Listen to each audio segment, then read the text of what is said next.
Assalamualaikum warahmatullahi wabarakatuh. Bertemu lagi dengan saya, Febrian Wisnu, pada kuliah Mekanika Mesin, jurusan Teknik Pertanian Universitas Lampung. Nah, pada video kali ini kita akan melanjutkan pembahasan kemarin di video selanjutnya sebelumnya mengenai stress dan strain.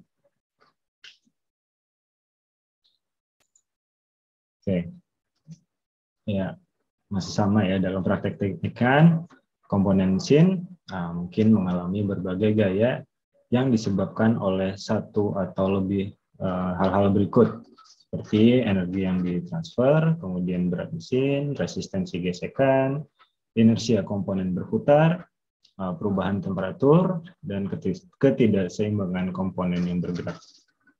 Ya, kompetensi setelah menyelesaikan bab ini, diharapkan kalian semua para mahasiswa dapat menurunkan persamaan dan menyelesaikan persoalan-persoalan mengenai tegangan dan regangan geser, serta kita nanti akan membahas mengenai diagram stress dan strain. Kita akan langsung masuk ke pembahasan pertama ya.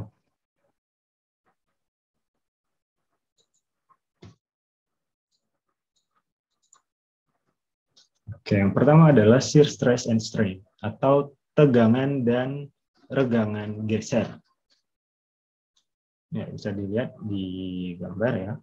Ilustrasi dari stress and shear strain. Ketika sebuah benda atau komponen mesin diberi dua beban tarik sama besar, berlawanan arah, namun tidak segaris kerja.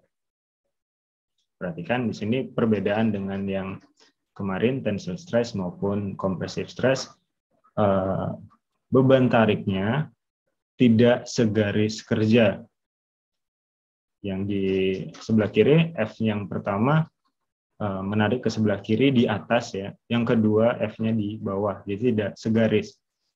Beban yang diberikan pada benda kerja tidak segaris atau cenderung menggunting. Cenderung menggunting kalau di situ kalian lihat ada rivet ya, atau penyambung antar dua benda kerja yang cenderung tergunting akibat beban tarik. Jadi diberi dua beban tarik sama besar, berlawanan arah, dan tidak segaris kerja atau tangensial terhadap penampang melintang. Sehingga penampang tersebut cenderung tergunting. Nah, stres yang berkembang dalam benda tersebut disebut dengan shear stress atau tegangan geser. Nah, kemudian strain yang ditimbulkan disebut dengan shear strain atau regangan geser. Dan diukur dengan deformasi angular sebagai akibat dari tegangan geser. Lihat di gambar sebelah kanan ya. Nah, tegangan geser ini dinotasikan dengan huruf Yunani tau. Dan strain geser dinotasikan dengan huruf Yunani P. Secara matematis, shear stress dituliskan sebagai tau sama dengan F per A sama ya, masih F. Namun F di sini adalah gaya tangensial. Ada gaya yang diberikan, gaya eksternal yang diberikan kepada sebuah benda kerja atau komponen mesin secara tangensial dibagi dengan luas penampang E. Jadi tau sama dengan F per A, masih sama. Ya, untuk luasan penampang rivet yang tunggal, apabila disambungkan dengan sebuah rivet tunggal atau paku ya, satu aja pakunya, luas penampang atau A sama dengan Pi per 4D kuadrat. Nah, geseran yang terjadi disebut dengan geseran tunggal. Kemudian tegangan geser yang berkembang pada rivet atau sambungan tersebut dapat dituliskan sebagai tau sama dengan F per A. A-nya sama dengan Pi per 4D kuadrat. Jadi tergantung ada berapa rivet atau penyambung antar dua komponen mesin atau benda kerja. Kalau cuma satu berarti A-nya satu aja. Nah, untuk A rivet tunggal kita dapat menuliskan sebagai Pi per 4D kuadrat ya. Jadi A-nya Pi per 4D kuadrat. A-nya menyesuaikan. Kalau sambungannya 2 menggunakan 2 buah paku atau 2 buah rivet, maka luas penampangnya dikalikan 2 dan seterusnya.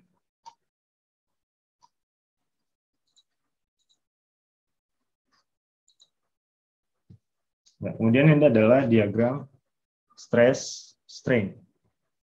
Ya, untuk lebih memahaminya kita mungkin akan berpindah ke whiteboard aja untuk menjelaskan mengenai diagram stress and strain yang ini.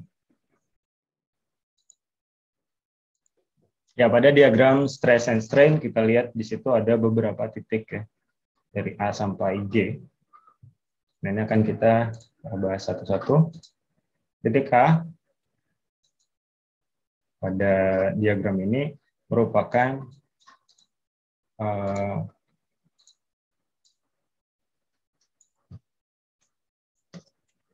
batas proporsional A.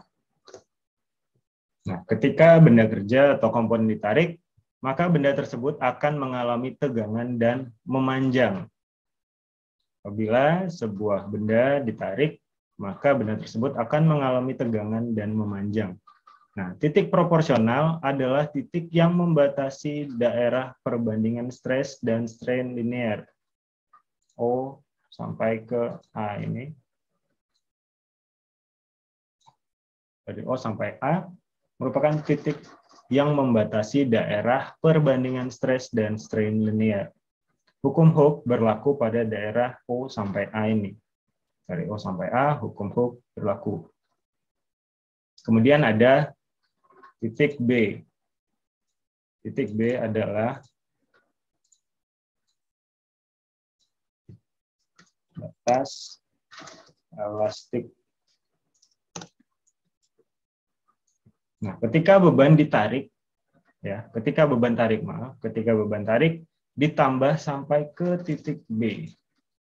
Dari titik A ditambah lagi, ditarik sampai ke titik B, maka benda tersebut masih bisa kembali ke ukuran semula. Maka benda tersebut masih bisa kembali ke ukuran semula jika beban dilepaskan. Titik O sampai titik B ini. Benda masih bisa kembali ke ukuran semula jika bebannya dilepaskan. Nah, dengan kata lain, benda tersebut belum mengalami deformasi permanen.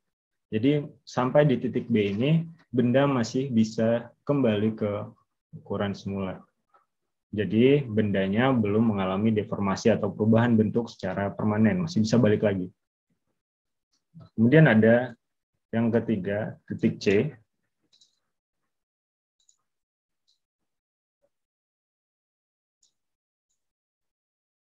Ini adalah titik serah, ya.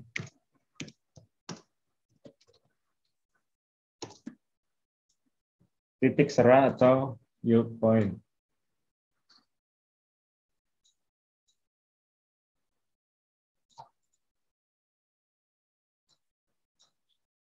Nah, ketika beban tarik ditambah lagi melebihi titik B, beban tarik ditambah lagi melebihi titik B, yaitu C dan D, ini kedua ini. Oh, ini yield point C dan D. Saya ulangi, jika atau ketika beban tarik ditambah lagi melebihi titik B, yaitu C dan D, maka benda tersebut sudah mengalami deformasi permanen. Sudah mengalami deformasi permanen. Atau benda kerjanya nggak bisa balik ke ukuran semula jika beban tarik dilepaskan. Jadi, benda kerjanya nggak bisa balik lagi ke ukuran semula walaupun bebannya dilepas. Titik C disebut dengan yield point atau titik serah atas, Ini adalah yield point atau titik serah atas C. Kemudian D disebut dengan titik serah bawah atau yield point bawah. Tegangan pada titik serah ini di C, baik di C maupun di D, titik serah atas maupun titik serah bawah disebut dengan tegangan titik serah atau yield point stress. Tegangan titik serah pada C dan D. Kemudian yang keempat adalah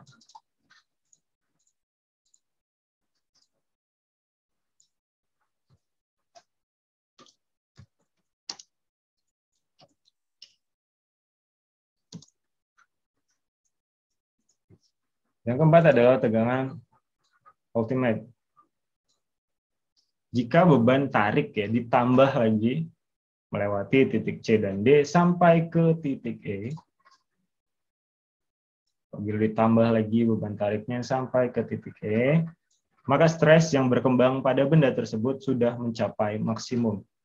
Sampai E, stres yang berkembang sudah mencapai maksimum. Nah, setelah titik E, benda akan memanjang tanpa dibarengi dengan pertambahan tegangan. Jadi udah mentok, udah maksimum di E, stres yang berkembang. Nah, setelah titik E ini, benda akan memanjang tanpa dibarengi dengan pertambahan tegangan. Nah, tegangan di titik E adalah tegangan ultimate atau tegangan maksimum. Karena di sini udah batas maksimumnya. Selebihnya tidak terjadi pertambahan tegangan lagi. Pertambahan tegangan, bukan pertambahan panjang. Itu disebut dengan tegangan ultimate. Kemudian yang kelima,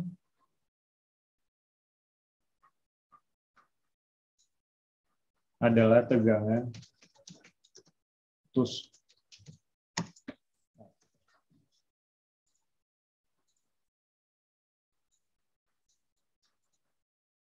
Ya, setelah di titik E ini, benda kerja akan memanjang tanpa dibarengi dengan perkembangan tegangan. Jadi, nah sebaliknya tegangan menurun sebelum pada akhirnya benda putus di titik F. Ya. Tadi benda kerja akan memanjang tanpa dibarengi perkembangan tegangan.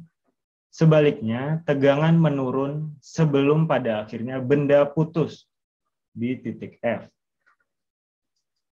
Nah, tegangan pada saat benda tarik putus disebut dengan tegangan putus atau breaking stress. Tegangan pada saat benda putus di F disebut dengan tegangan putus atau breaking stress.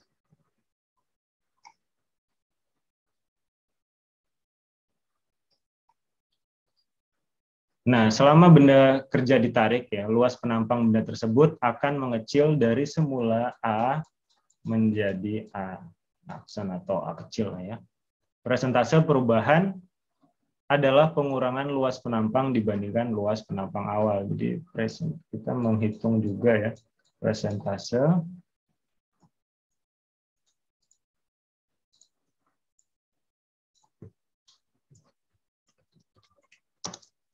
reduksi luas.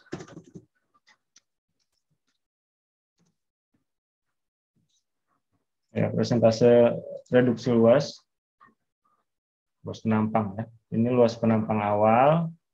Nah, luas penampang awal dikurang luas penampang akhir dibagi luas penampang awal dikali 100%. Ini adalah persentase reduksi luas yang juga biasanya kita kalkulasikan. Kemudian ada persentase pertambahan panjang juga, ya. Ini kan reduksi luas penampang, ya. Kemudian ada persentase pertambahan panjang.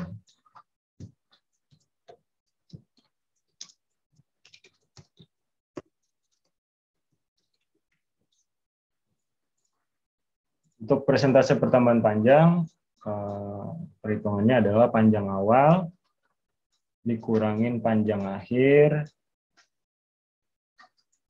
laksan aja, ya. Panjang awal dikurang panjang akhir dibagi dengan panjang awal kali 100%. Ini untuk persentase reduksi luas yang utama, kemudian yang kedua adalah persentase pertambahan panjang.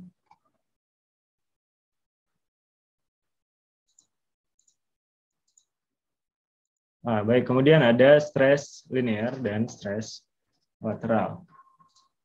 Nah, sebuah batang, ya, atau benda kerja berdiameter D dengan panjang L, kalian lihat di gambar, ditarik dengan gaya P. Nah, panjang batang akan bertambah sebesar delta L, lihat di sebelah kanannya, dan diameter mengecil sebesar delta D. Nah, kejadian sebaliknya akan terjadi jika batang diberi beban tekan. Panjang batang akan memendek dan diameter akan bertambah besar. Kebalikan dengan yang tadi ya. Yang pertama adalah memanjang, L-nya bertambah panjang sebesar dl, kemudian diameternya berkurang sebesar dd. Nah, kalau diberikan beban kompresi, akan terjadi hal sebaliknya. Ya, jelas bahwa setiap tegangan akan diikuti oleh strain searah atau berlawanan dengan tegangan tersebut. Dan strain tegak lurus dengan arah tegangan tersebut. Kemudian strain yang searah atau berlawanan arah dengan tegangan disebut dengan strain linear.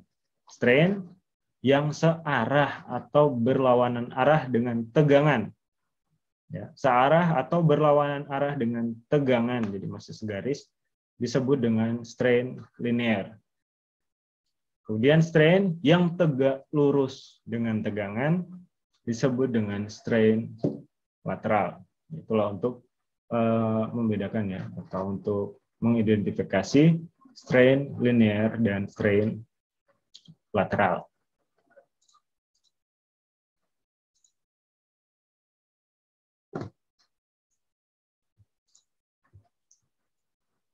Nah, kemudian telah diketahui bahwa jika benda diberikan tegangan dalam batas elastisnya, tadi kita udah bahas, maka perbandingan antara strain lateral dengan strain linear adalah konstan. Jika benda diberikan tegangan pada batas elastisnya, maka perbandingan antara strain lateral dan strain linear adalah konstan. Nah, perbandingan ini disebut dengan perbandingan Poisson atau Poisson's ratio. Disimbolkan dengan 1/m atau mu. Poisson ratio disimbolkan dengan 1/m atau mu. Nah, Poisson ratio menjadi karakteristik yang spesifik untuk tiap-tiap jenis bahan. Bisa dituliskan persamaannya dengan strain lateral dibagi dengan strain linear sama dengan konstan.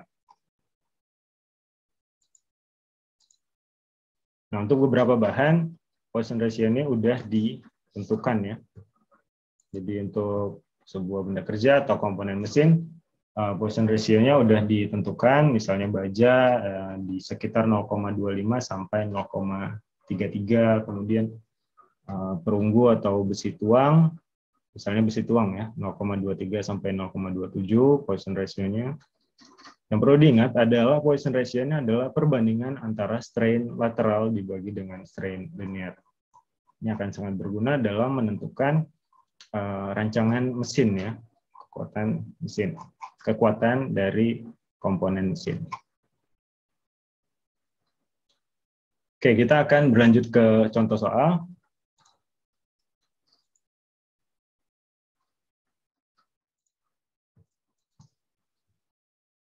Baik, kita beralih ke soal ya. Sini ada hitung gaya yang diperlukan untuk membuat lubang diameter 60 mm pada plat dengan tebal 5 mm. Stres geser ultimate bahan plat adalah 350 Newton per mm kuadrat atau 350 meganewton per meter kuadrat. Tanya adalah hitung gaya yang diperlukan untuk membuat lubang ya. Ini cukup mudah soalnya. Kita hanya tinggal menghitung luas ya, luas yang menanggung gaya geser ini. Luas yang menanggung gaya geser ini. Sama dengan luas penampang benda kerja ini.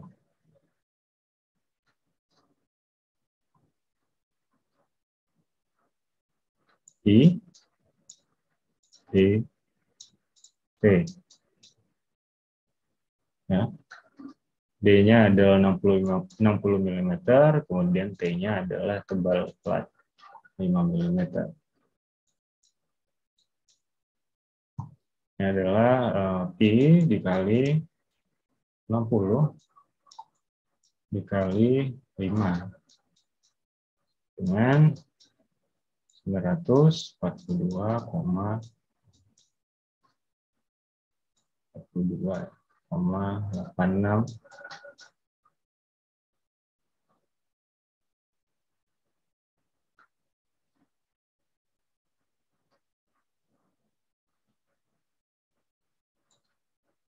milimeter kuadrat. 942,86 milimeter kuadrat. Kemudian kita masukkan aja tau sama dengan F per A. F gaya yang diperlukan ya, F sama dengan tau kali A. Ini taunya adalah tadi ya, stress geser ultimate atau tegangan ultimate sama dengan 350 Newton per milimeter kuadrat dikali dengan ini, dengan dapat sekitar 330 kilonewton. Ya, cukup mudah untuk soal tegangan geser yang ini ya.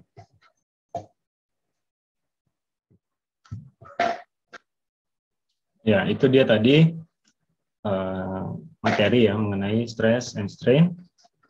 Jadi ada stress and strain geser, kemudian ada diagram juga yang kita bahas sebelum ini, kemudian ada modulus elastisitas dan Poisson ratio. Ya, itu aja materi pada video kali ini. Selanjutnya akan kita bahas di video selanjutnya. Terima kasih atas perhatiannya. Assalamualaikum warahmatullahi wabarakatuh.